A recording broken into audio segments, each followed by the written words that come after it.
Okay guys, my name is Allie. I am a heroin addict struggling to find my recovery. I also am addicted to Xanax. This video is going to be kind of like a part 2 of my ketamine stories. The only 2 times I did ketamine on purpose. I might have did ketamine on accident before, but we won't go there.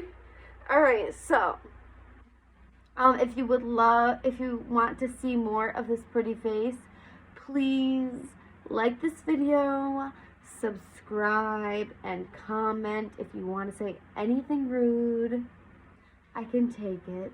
Or if you want to say something nice, I love you forever. Okay, so let's get into the ketamine stories, bitches. Okay, so me and the same girl that was doing ketamine in the locker room bathroom in high school, the girls' locker room. Yes, bitch. Go back to the video before this and you'll hear that story. You need to go watch that story first to understand this story. Okay, so me and my bitch, it was a Friday night. We were bored as fuck, and it was between like what time was it? It was between like the end of September and the beginning of August. So people were having bonfires, right?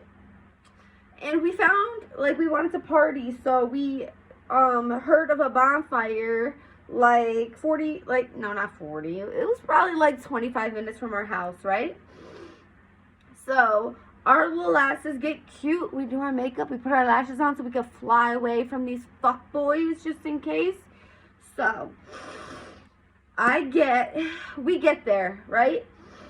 And after we get all cute, we get there. We have a DD, by the way. Because there was no way we were driving. There was no fucking way we were driving. No fucking way. So, we get there. This is the biggest bonfire I ever saw in my life. This bonfire was fucking huge. Like, the bonfire was like the size of like a 2-story house. Maybe 3-story house. Like, think of a 3-story apartment building with 3 apartments in it. Almost that big. It was huge. People were just throwing garbage in it left and right to keep that shit pumping, Yo, it was huge. And it was on this huge plot of land. And it was a huge house. I keep saying huge. It was a gigantic house. Rich, obviously. They got money. Where his daddy at, though? I'm about to make him my stepson, whose ever house that is. I'm about to make him my stepson real quick. Anyway, we're there, and we're just talking to people. We're sitting on the back of, like, the pickup trucks, you know, like, where you sit in the back and you talk, and the beer is there. And the girls are like, woo!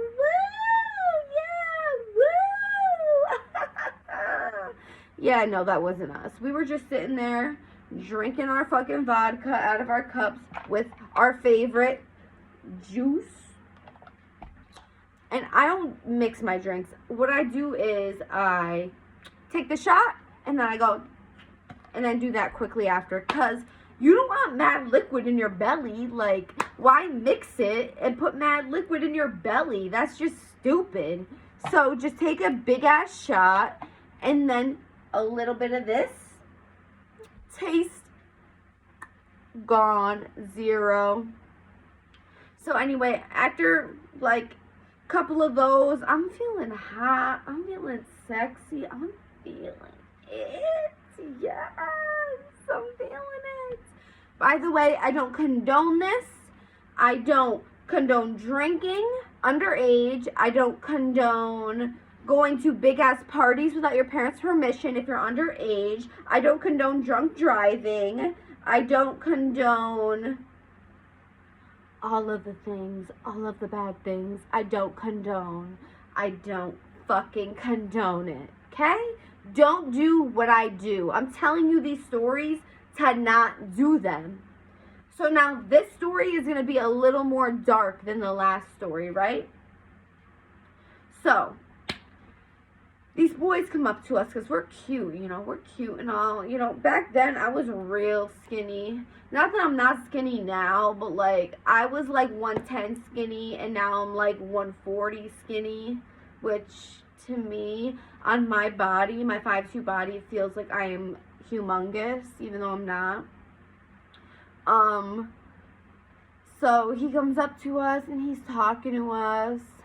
And he has a friend with him, and my friend goes off with him, and I'm like, bro, text me so we can meet up before we leave. Like, text me if something happens. So we're like, all right, we got a code word. We made up a code word. I don't know what it was. Maybe mac and cheese. I don't fucking know. We made up a code word where if something was wrong, she would say the code word and then where she was, and I would run to that bitch and save her, because I don't play when it comes to my friends. I don't play when it comes to going out with my friends. I will fuck you up, bitch. I will fuck you up. Man or woman. Anyway, so this guy that I was chilling with, I have no idea who he is. He was really cute, and I was really drunk, like super drunk, and I think I was taking Xans and shit, and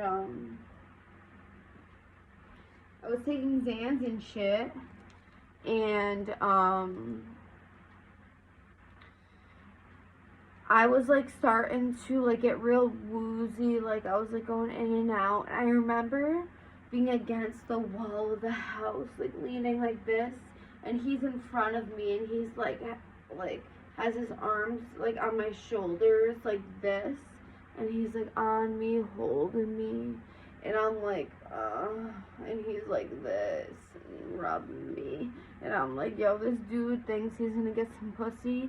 He's got the wrong fucking one. He's got the wrong fucking one. And if you guys want to hear about the story where I got chlamydia, that should be next. You know what? I'm just gonna upload a bunch of fucking videos right now so you guys can catch up with me. So anyway, I get so blacked out, right? That I am literally blacked out. Like I am, it's black. Like I feel like I'm sleeping. Like I have no idea what's going on, right? 1 second.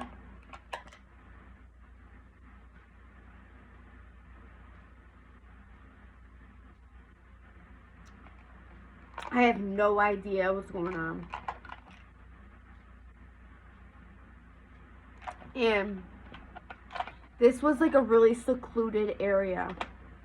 It was kind of like in the middle of nowhere. And I just remember him grabbing my arm and dragging me. Like I felt like my feet like going like dragging me. My eyes were shut. And he's holding me, and I'm just like, oh, I'm gonna fall. So he's holding me, and he's like, I got you, baby. Like, we've been together for 3 years. Like, ugh, ew. And let me remind you, I was literally like 17 at this time, okay? And I black out again, and guess what? I don't know if it was God's grace. I don't know if it was a higher power. I don't know what the fuck it was. But I woke up and I was laying on my back in the back seat of a vehicle.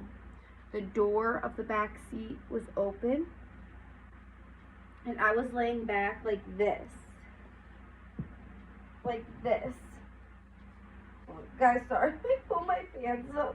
I have them unbuttoned to be comfy. So I'm like this, and I'm like this. And I wake up and I'm looking around, and I look down, and I see him and I see 4 other friends, and I'm like, yo. I'm like, what the fuck is going on? What the fuck is going on? My pants are on. And they're like, oh, we were just gonna lay you down because you couldn't walk, you couldn't talk, you couldn't do anything. We were just gonna lay you down. Meanwhile, his car is way far from the party. Like, you had to walk a good 10 minutes to get to his car. It was in the middle of nowhere. There was trees everywhere. Nobody could see. It was in the complete dark.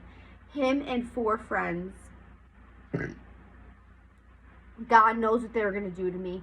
I know what they were going to do to me. They were going to take my pants off and all fucking gang rape me. I already knew what the fuck they were going to do when I woke up.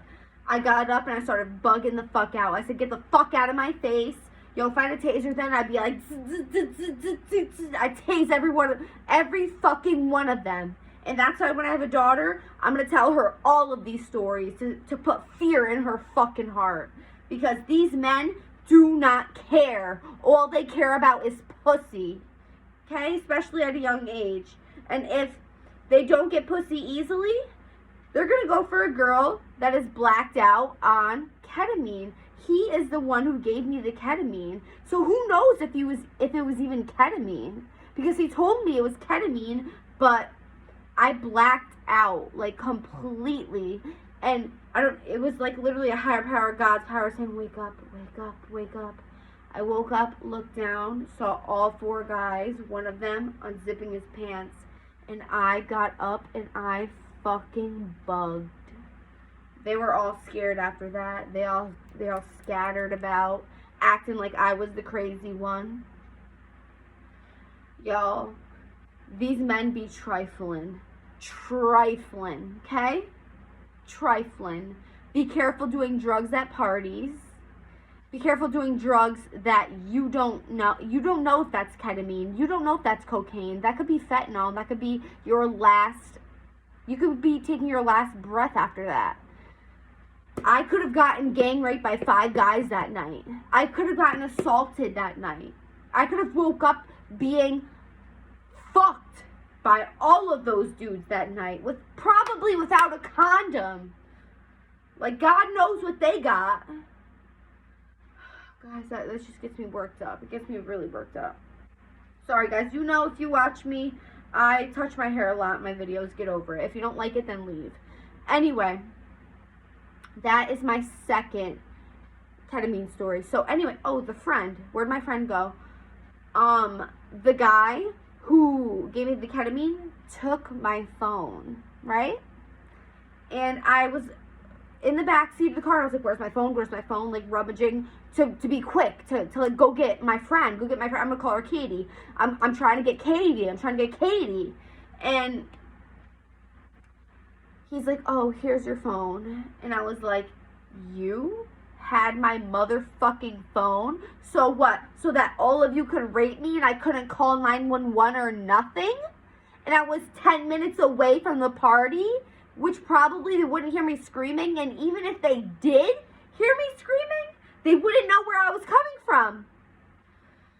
Y'all, by the grace of God, I survived that night. I did not get raped that night. It's just crazy how a guy that doesn't even know you, you're blacked out, and just because you're pretty, him and his friends want to fuck you. Not while you're, like, alive and able to fuck, while you're blacked out. It just shows how men can be fucking scumbags. Not all of them. Not all of them. I've met some really good dudes, okay? Women, protect yourself. That's all I gotta say. Protect yourself, make good decisions, and that's that. I love you guys, and I'll see you soon. Mwah.